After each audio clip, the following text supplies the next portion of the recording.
भारत को दुनिया भर में सोने की चिड़िया कहा जाता है, लेकिन क्या आप जानते हैं कि पूरे एशिया में स्वर्ण आभूषणों की सबसे बड़ी और विश्वसनीय मंडी कहाँ है? तो जवाब है मेरठ।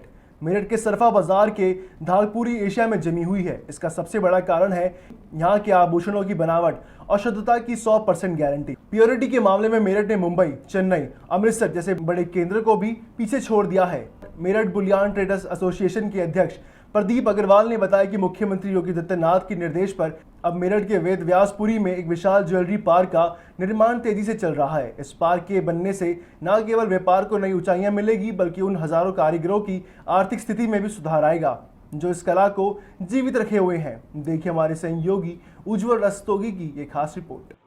वैसे तो मेरठ बहुत सारी चीजों के लिए मशहूर है। मेला नौचंदी की हम बात करें तो नौचंदी मेला अनेकताओं में एकता का प्रतीक है। वो भी फिलहाल मेरठ में चल रहा है। और भी बहुत सारी चीजें हैं। अगर हम व्यापार में अगर मेरठ के अंदर हम जाएं तो सर्राफा बाजार मेरठ का एक ऐसी मंडी है, एशिया की नंबर 1 मंडी गोल्ड ज्वेलरी में। मेरठ जैसी ज्वेलरी कहीं नहीं आती। इसी को और अगर हम आगे बढ़ाएं इसी मैटर को लेकर, तो चांदी की अगर हम बात करें तो चांदी में भी वैसे तो आगरा सबसे बड़ा हब माना जाता है कि आगरा के अंदर चांदी का व्यापार सबसे बड़े स्केल पर होता है और विभिन्न प्रकार के आभूषण वहाँ तैयार करे जाते हैं चांदी में भी। लेकिन अगर हम अब दूसरी तरफ को आए तो चांदी का अब एक और चलन चल पड़ा है, चांदी के सिक्के, जिसमें लक्ष्मी गणेश होते हैं और भी बहुत सारे भगवान की उसमें फोटो होती हैं। उससे बड़ा हब मेरठ में के अलावा कहीं नहीं है। मेरठ में ही जो है इस तरह की मंडी तैयार होती चली जा रही है और धीरे धीरे हिंदुस्तान ही नहीं, एशिया में भी नंबर 1 स्थान चांदी में भी प्राप्त करने वाला है मेरठ। इसी सिलसिले में हम आए हैं आज मेरठ की एक ऐसी फैक्ट्री में जहां पर हम आपको पूरा प्रोसेस दिखाएंगे, बताएंगे कि किस तरह से जो है चांदी के सिक्के अगर हम बाजार में खरीदने जाते हैं तो हम बाजार के अंदर ठगे ना जाएं। हम जितने पैसे दे रहे हैं हमें उतने रुपए का माल भी मिल जाए।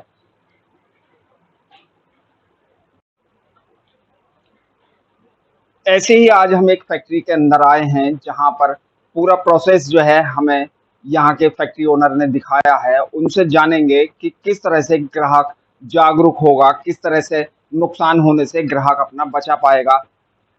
हमारे साथ मौजूद हैं प्रदीप अग्रवाल जी, जो हमें इसके बारे में पूरी जानकारी देंगे। सबसे पहले हम उनसे जानेंगे कि उनकी जो फर्म चल रही है सर्राफा बाजार के अंदर, वो कौन सी फर्म है। मैं प्रदीप अग्रवाल, हमारी फर्म है RMP ज्वेलर्स प्राइवेट लिमिटेड और हम चांदी के शुद्ध सिक्के बनाते हैं। उसका सारा प्रोसीजर मैंने आपको दिखाया है। अच्छा, ये प्रदीप जी, जब चांदी के सिक्के बनते हैं तो जैसा कि हमने देखा कि चांदी की एक पहले भट्टी में गई, उसके बाद में वो उसे एक सांचे में डालकर उसकी एक छड़ तैयार करी गई, फिर उसे मशीन में बेलकर उसका एक पतरा तैयार करा गया। उसके बाद में उसकी कटाई हुई, आग में भी उसको तपाया गया और जो है मशीन में भी डालकर उसको चमकाया गया। उसके बाद में वो डाई में लगाकर प्रेस किया गया, तब जाकर एक सिक्का तैयार हुआ। ये जो सिक्के हमारे तैयार होते हैं कम से कम कितने वजन के होते हैं और ज्यादा से ज्यादा कितने वजन का सिक्का तैयार होता है आपके यहाँ? पहले 5 ग्राम से कम सिक्का तैयार नहीं होता था, लेकिन अब 1 ग्राम से लेकर 1 किलो तक के सिक्के तैयार होते हैं। अच्छा, एक ग्राम तो अब क्योंकि चांदी भी बहुत महंगाई की तरफ को बढ़ती चली जा रही है, 1 ग्राम का सिक्का तो कोई बड़ी चीज नहीं है अभी भी सबके लिए खरीदना। और 1 किलो का सिक्का खरीदने वाले भी ग्राहक आते हैं। 1 किलो वाले वो आते हैं जिन्हें चांदी रखनी होती है ना, तो 1 किलो चांदी वो लेकर रखते हैं। अच्छा, जो नॉर्मली जो सिक्के आप तैयार करते हैं हिंदुस्तान में कहाँ कहाँ जाते हैं आपके यहाँ से? यहाँ से तो ऑल ओवर इंडिया जाते हैं सिक्के तो, बिहार, पटना, दिल्ली, बरेली, गाजियाबाद।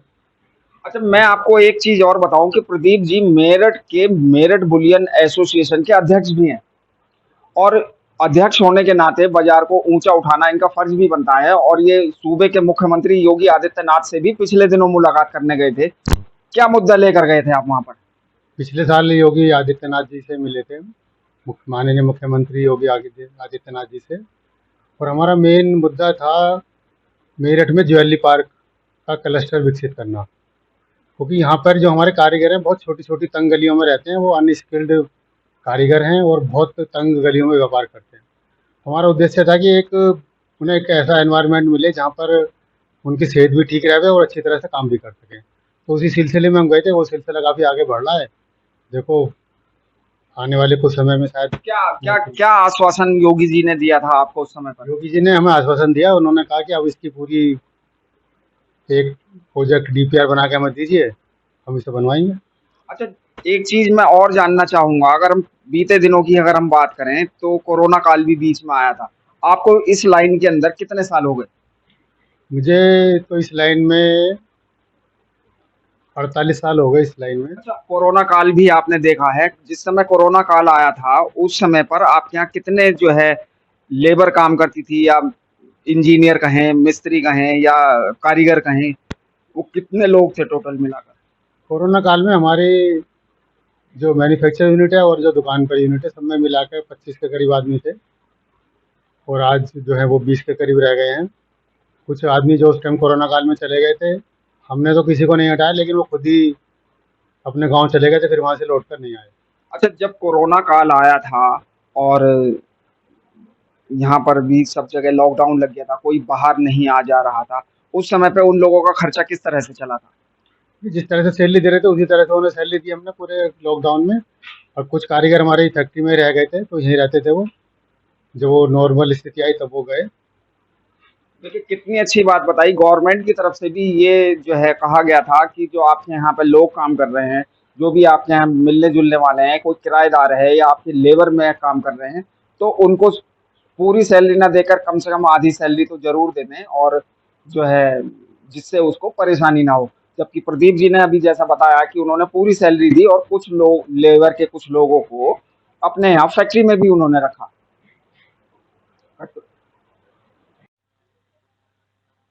अब इस कड़ी को हम और आगे लेकर चलते हुए आ गए हैं मेरठ शहर सर्राफा बाजार के नील गली क्षेत्र में, जहां पर हमारी मुलाकात हुई है मनोज कुमार वर्मा से, और उनकी फर्म का नाम है एमडी ज्वेलर्स।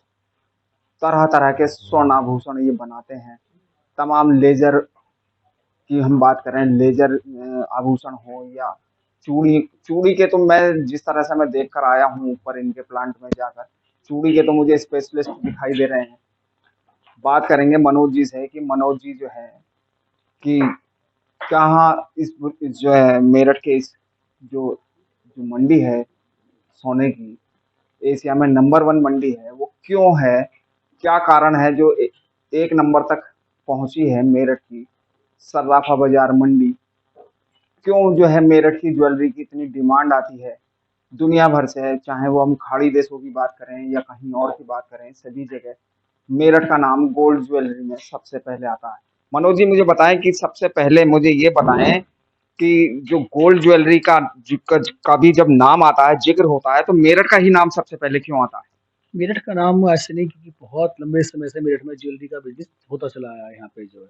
और यहाँ पर जो है अपने यहाँ में लगभग जो बड़े-बड़े ज्वेलर्स थे यहाँ के, वो लोगों ने मुंबई, अपना जयपुर या पंजाब, सारे में यहाँ से माल सप्लाई होता था। तो इसलिए यहाँ पे नाम अच्छा चल रहा है यहाँ का इसलिए। और भी क्या वजह है कि मेरठ की, अगर हम एशिया की नंबर 1 मंडी कही जाती है मेरठ, उसका मेन कारण क्या है? गारंटी है, या वहाँ यहाँ की डिजाइनिंग है, या गारंटी है? क्या चीज है?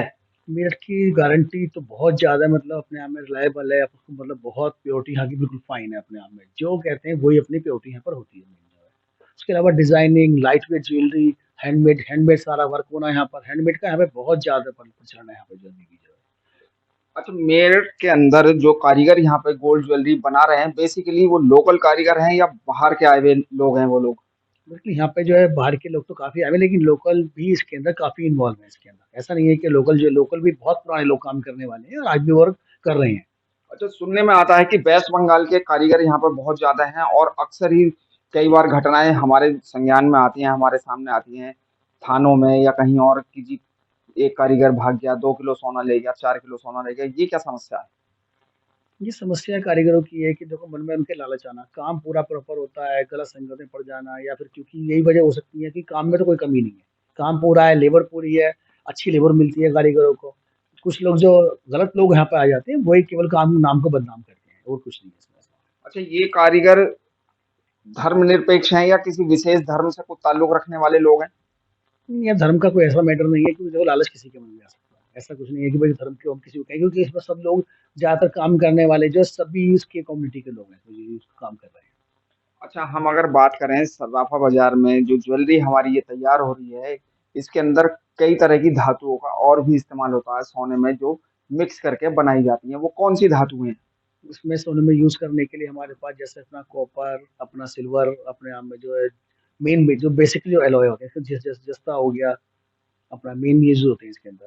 अच्छा, अब कुछ जानकारी मिली है, कुछ इम्पोर्टेड भी धातुएँ आ रही हैं, वो किस तरह की धातुएँ हैं? और उनमें और जो पुराना जो हमारा चलन चलता आ रहा था कि ये चाँदी मिक्स करी जानी है, हमें कोई जेवर बनाना है 23 कैरेट का हमें अगर वो बनाना है, तो उसमें चाँदी, तांबा इस तरह के मिक्स होता है। बिल्कुल, अब सुनने में ये आ रहा है कि जो है कि कुछ इम्पोर्टेड धातुएँ आ रही हैं, वो किस तरह की धातुएँ हैं? बिल्कुल इस समय जो इम्पोर्टेड एलॉय यूज़ है मार्केट के अंदर, डिफरेंट डिफरेंट कैरेट्स के लिए डिफरेंट एलॉय यूज़ है। जैसे 22 कैरेट के लिए अलग है, 20 कैरेट के लिए अलग है, 18 कैरेट के लिए भी है, 14 आपके पास ये धातुएँ मौजूद हैं क्या इस समय? हाँ, इस समय मेरे पास मौजूद दिखाई है ये। देना चाहेंगे? ये आपकी जो है स्टार 494 मेटल कंपनी का इम्पोर्टेड है, ये जो आपका ये तो देखने में भी सोने जैसे ही दिखाई दे रहे हैं कि मैं दिखाऊं कैमरे में, अपने कैमरा पर्सन से कहूंगा कि थोड़ा फोकस करें और दिखाएं कि जो है कि किस तरह की ये धातु है। ये तो सोने जैसी ही दिखाई दे रही है, जैसे सोना ही हो ये। क्या ये सोना ही है, कुछ और है? नहीं, ये एलॉय है इसके अंदर, क्योंकि ये कलर पेंटेशन है इसकी जो है, जिससे कि फिनिशिंग और चमक इसकी ऐसी बरकरार रहेगी इसमें। अच्छा, एक चीज मैं और जानना चाहूंगा कि चांदी भी क्योंकि अब बहुमूल्य धातुओं में शामिल हो गई है, तो अगर हम सोने के अंदर जेवर बनाते समय चांदी तांबा अगर हम मिक्स करते हैं और दूसरे सोने में हम ये वाला धातु जो आपने मुझे अभी दिखाया है इसको हम यूज कर रहे हैं, तो दोनों की लागत में किस में ज्यादा बेनिफिट हो रहा है? नहीं, कॉस्टिंग में फ़र्क है अपना इस समय, क्योंकि इनके इनके अंदर जो यूज़ होता है वो मल्टीपल एलॉय का यूज़ होता है इसके अंदर। तो इसलिए कॉस्ट में सस्ता जो है कम हो जाते हैं अपने आप में, कॉस्टिंग कम होती है इनकी जो है। चलो अब इस कड़ी को हम और आगे बढ़ा रहे हैं, मनोज जी से और जानेंगे हम इसकी इसी सर्राफा बाजार के बारे में। मनोज जी, लास्ट ईयर की अगर हम बात करें तो मेरठ बुलियन ट्रेडर्स एसोसिएशन के कुछ पदाधिकारी सूबे के मुख्यमंत्री योगी आदित्यनाथ से मिलने गए थे। क्या मुद्दा लेकर गए थे, क्या आपको उसकी जानकारी है? नहीं, हाँ, जानकारी है मुझे, काफ़ी कुछ पता है इसके बारे में। तो उनका मुद्दा ये था कि हमारे यहाँ जो ज्वेलरी पार्क डेवलप होना है, उसके लिए हमारी जो डिमांड थी उनसे कि भई हमारी ये ज्वेलरी जो हमें जहाँ ज़मीन दी जाए, हमें काम को आगे बढ़ाने की मदद होगी हमारी इस चीज़ के अंदर जो है। तो मेन मुद्दा ये था कि हमारे यहाँ जो इंडस्ट्री जो है, जो सफ़र कर रही है यहाँ पे अनऑर्गनाइज़, तो ऑर्गनाइज़ करने के लिए, उसको डेवलप करने के लिए उनसे हमने डिमांड रखी थी कि भई हमें सब आप हेल्प कीजिए इसके अंदर। तो वहां से लौट कर आने के बाद जब वो डेलीगेशन यहाँ से गया था और वहां से लौट कर आया तो क्या आपको जानकारी दी उन लोगों ने? उन्होंने जानकारी दी कि उन्होंने हमारे लिए जो है, उन्होंने प्रस्ताव के लिए उन्होंने जो यहाँ का जो उद्योग विभाग है उसको उन्होंने एक लेटर पारित कर दिया है कि इसके बारे में जो भी बेस्ट टू बेस्ट इसके अंदर आपकी जो योजना है इसको आप आपको देखें और उससे हमें इसके बारे में बताएं। अच्छा, अब आगे और क्या उम्मीदें लगा रहे हैं आपकी कि ये जो मेरठ का व्यापार है, जो सोने के आभूषणों का, वो कितनी बुलंदियों पे जाने वाला है आगे आने वाले समय में? बुलंदियों पर मुझे इसकी बहुत संभावनाएं नजर आ रही हैं, क्योंकि अब अपने आप में यहाँ पे कई बड़े अच्छे नाम भी हैं, और वैसे भी जो काम जो चल रहा है ना, वो jewellery park, mainly jewellery park के डेवलप होने के बहुत अच्छे अब सिम्टम्स बन रहे हैं आगे। हम लोग बहुत लोगों से मिले हैं इसमें, सीतारमण जी से, पीयूष गोयल जी से भी हमारी मुलाकात हुई है। तो उन्होंने बहुत आश्वासन दिया है कि हम आपके घर जो भी कोशिश होगी हम उसे करेंगे। अच्छा, जो है हम इसी कड़ी में अगर और आगे चलें तो आपने बताया, जैसा कि आप बता रहे हैं कि आपको बहुत ज्यादा उम्मीदें हैं कि ये व्यापार जो है बुलंदियों पर पहुंचने वाला है। कारीगर को की अगर हम बात करें, जो कारीगर गर्मी में बैठकर काम कर रहा है, आग के आगे बैठकर काम कर रहा है, जैसा कि अब अभी अभी हम थोड़ी देर पहले देख रहे थे, तो कारीगरों की दशा कितनी सुधरने वाली है ये सब कुछ ज्वेलरी पार्क डेवलप होने के बाद?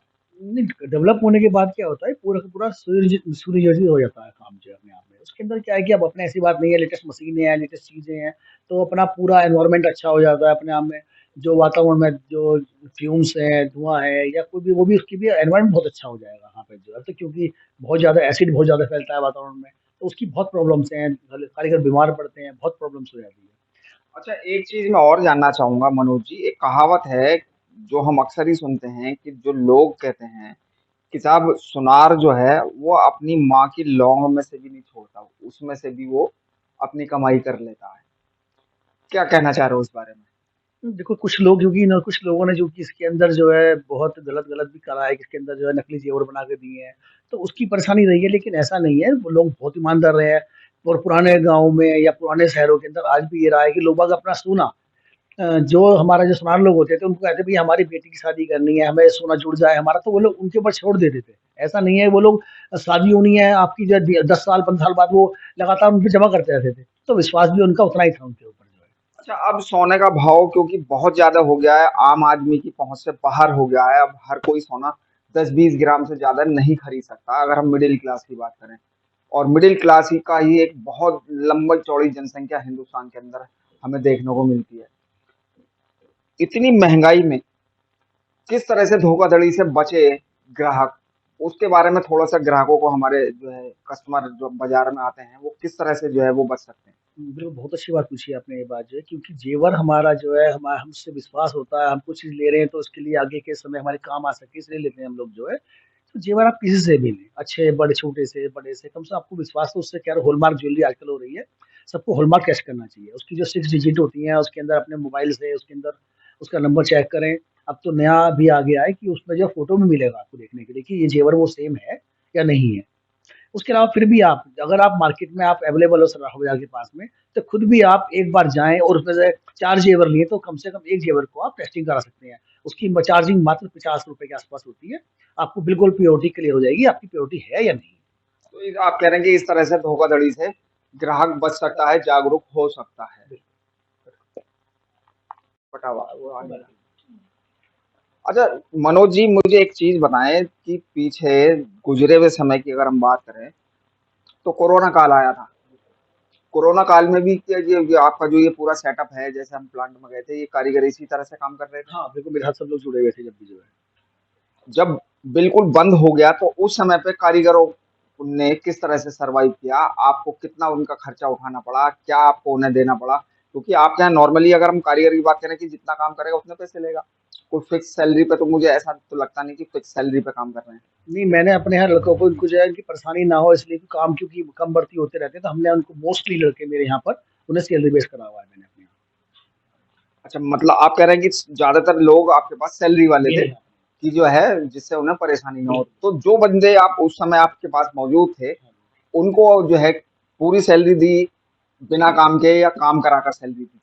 नहीं, मैंने जो भी उनको रिक्वायरमेंट पड़ी, उनको जितने टाइम भी परेशानी हुई, मैंने उनको अपना ऑनलाइन ही उनको सब कुछ जो है मैंने पेमेंट भेज दी थी उनको जो है। तो कारीगर यहीं पर थे या घर चले गए थे सब अपने? घर पे थे, हमारे लोकल कारीगर थे मेरे पास, कुछ बाहर के भी थे, लेकिन मेरे पास लोकल कारीगर मेरे पे ज़्यादा थे मेरे पास जो है। अच्छा अभी आप पीछे एक बात कर रहे थे कि मुजफ्फरनगर का कोई श्री राम कॉलेज की का आप ज़िक्र कर रहे थे कि वहाँ से कुछ स्टूडेंट आपके पास ट्रेनिंग के लिए आते हैं, वो क्या है? तो उनसे हमने श्रम कॉलेज से हमने जो है अपना टाइप हुआ है उनका हमारा जो है, तो उनके इंटर्न बच्चे आते हैं, तो जो उनको जो ट्रेनिंग करनी होती है, तो लगभग उनको हमने जो है 1 महीने की ट्रेनिंग उनको हमने प्रोवाइड कराई है इसके लिए। मेरी जितनी जानकारी है उसमें कोई ऐसा कोर्स तो है नहीं जिसमें ज्वेलरी बनानी सिखाई जाती हो। नहीं, उन्होंने एक्सेसरीज़ डिज़ाइनिंग की अपना कोर्स बनाया हुआ है उन्होंने जो है, तो ऐसे डिज़ाइनिंग के लिए उनको जो है इसकी उन्होंने ज्वेलरी के लिए भी उन्होंने अपना एक कोर्स नया ला रहे हैं अपना मार्केट में और वो, तो उनको हमने ज्वेलरी से संबंधित, इंडस्ट्री से संबंधित बहुत बातें बताई। देखिए, वो डिज़ाइनिंग का सेक्शन उनके यहाँ पर है। तो जो बच्चे ट्रेनिंग के लिए आते हैं आप उनसे कुछ चार्ज करते हैं, सर्टिफिकेट वगैरह भी देते हैं? नहीं, चार्जिंग हम कुछ नहीं लेते हैं उनसे, हम सर्टिफ़िकेट सबको उनको बराबर सर्टिफ़िकेट देंगे उनको। चलिए मनोज जी हमारे साथ मौजूद थे जिन्होंने हमें बताया कि जो है कारीगरों को उन्होंने किस तरह से कोरोना काल में साथ दिया और मेरे के सर्राफा व्यापार को वो जो है सोने गोल्ड ज्वेलरी को वो किस ऊंचाइयों तक का वो जाने के लिए सपना देख रहे हैं और योगी आदित्यनाथ से भी वो लगातार गुहार लगा रहे हैं कि जो है ज्वेलरी पार्क मेरठ में तैयार हो। ये तो आने वाला समय ही बताएगा कि साहब ज्वेलरी पार्क मेरठ में कब तक बन के तैयार होने वाला है। अपने सहयोगी रूपाली के साथ Ujjwal Rastogi, public Asia news, Meerut. अच्छा प्रदीप जी, मैं एक चीज और जानना चाहूंगा, ये जो सिक्के जो है तैयार होते हैं इसमें मैंने अभी मैं जैसे जब मैं सिक्के तैयार हो रहे थे तो मैंने देखा कि डाई डाई का इस्तेमाल हुआ। वो डाइयाँ किस तरह की होती हैं और कहाँ से जो है वो आती हैं या बनवाई जाती हैं, किस तरह से होती हैं, किस तरह की डाइयाँ होती हैं? आपके पास होंगी और भी डाइयाँ काफी, वो दिखाएं जरा सा मुझे। डाई स्टील की होती है, डाई है ये, स्पेशल लोहा होता है ये, तो उस पे डाई बनाई जाती है ये। ये ये डाइयाँ कहाँ ये बनती हैं जी? डाई ये ज़्यादातर बॉम्बे बनती हैं, कुछ जो है गुड़गांव में भी बनती है, लेकिन मोस्टली डाई है गुड़गांव, सॉरी, मुंबई बनती है। अच्छा, जब ये डाई अगर आज कोई मैं आपके पास कोई एक विशेष डिजाइन का सिक्का मैं अगर लेकर आता हूँ, आपसे कहता हूँ कि साहब मुझे ये सिक्के चाहिए और इतनी क्वांटिटी में चाहिए, तो उसकी डाई बनवानी पड़ती है या आपके पास तैयार भी रखी हुई होती है उस तरह की डाई? जो है पहले सिर्फ गोल सिक्के चलते थे, अब गोल शेप है, ओवल शेप है, अंडाकार शेप है, नोट शेप है, और बहुत सारी शेप हो गई हैं। एक जो है कलश वाली शेप है, तो इस तरह बहुत, एक शील्ड की शेप है, एक स्क्वायर शेप है, तो बहुत सारी शेप हो गई है। अगर वो उसमें से कोई सिक्का हमारा मांग रहा है जो हमारे पास तैयार रहता है तो मिल जाता है, लेकिन अगर उसे अपना नाम लिखवाना है, अपनी कोई फ़ोटो छपवानी है, तो उसके लिए फिर वो डाई बनवानी पड़ती है। अच्छा, कितना समय लग जाता है डाई बनवाने के अंदर और आपके हाथ में आने तक?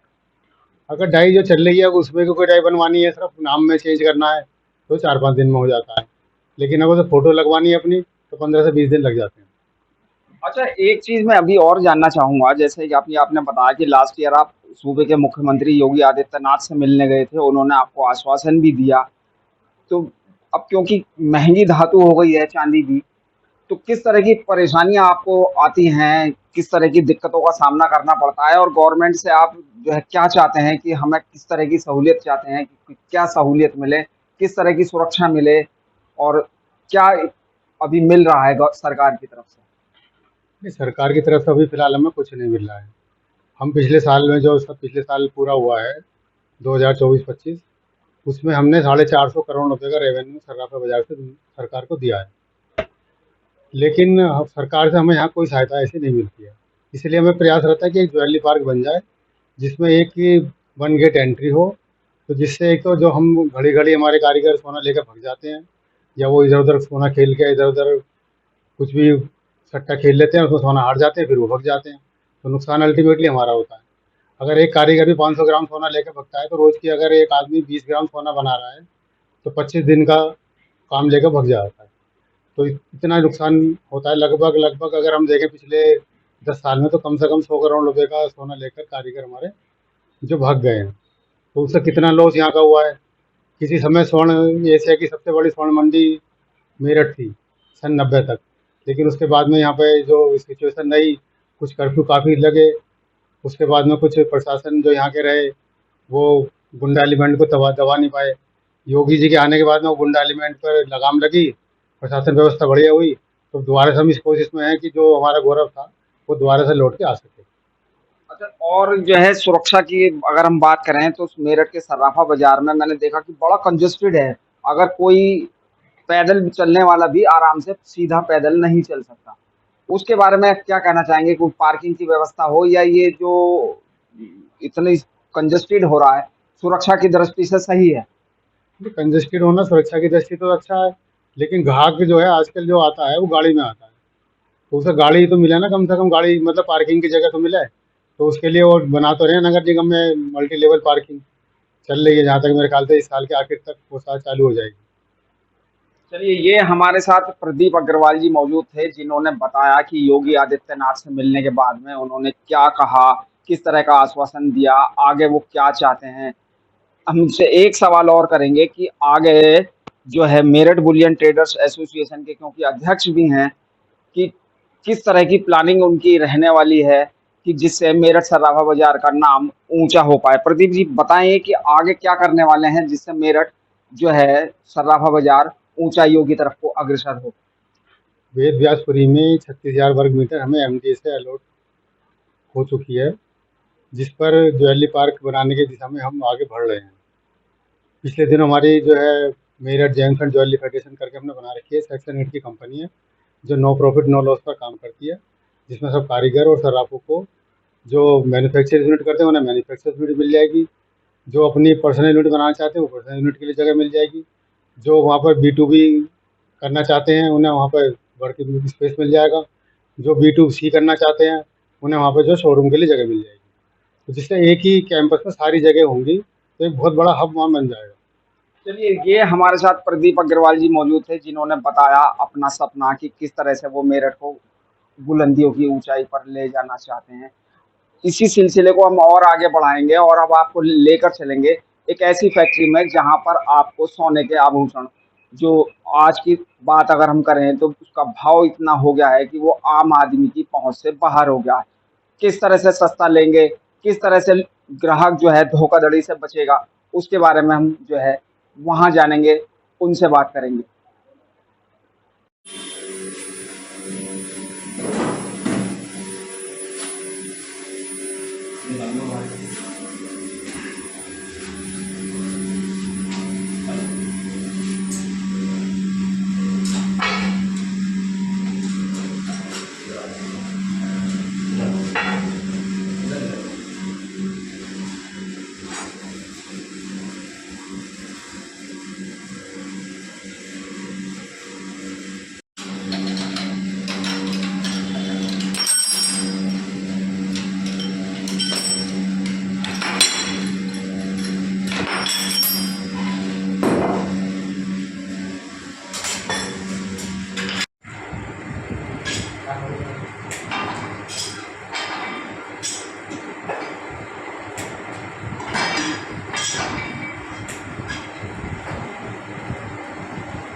सुना नहीं।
इसके अंदर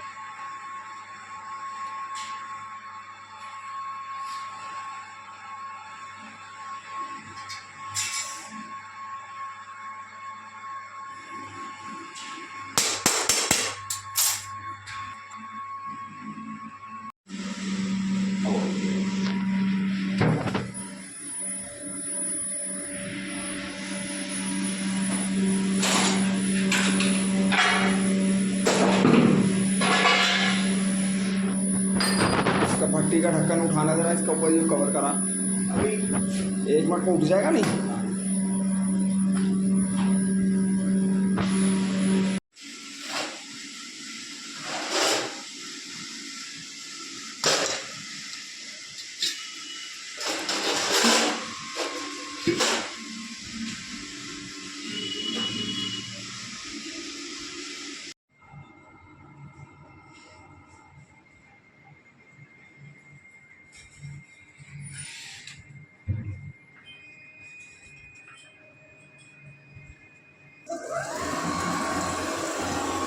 सुना नहीं।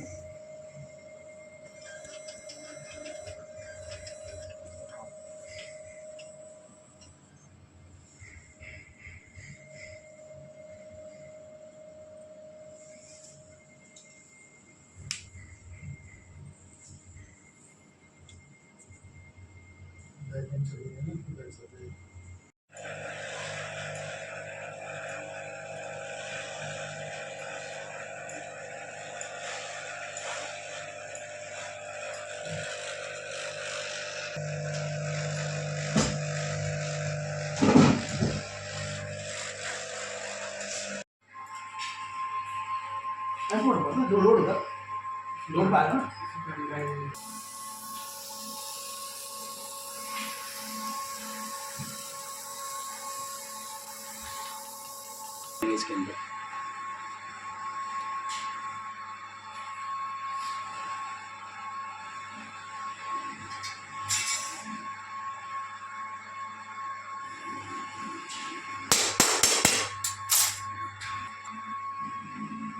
मशीन है ये पाइप सोल्डरिंग मशीन है अपना। ये किस काम में आती है? ये बॉल बनाने में जो लूज बॉल बनती है, अपना बीड्स बनते हैं, अपना जो मंगलसूत्र में बीड्स लगते हैं, ये उसके लिए है मशीन जो है।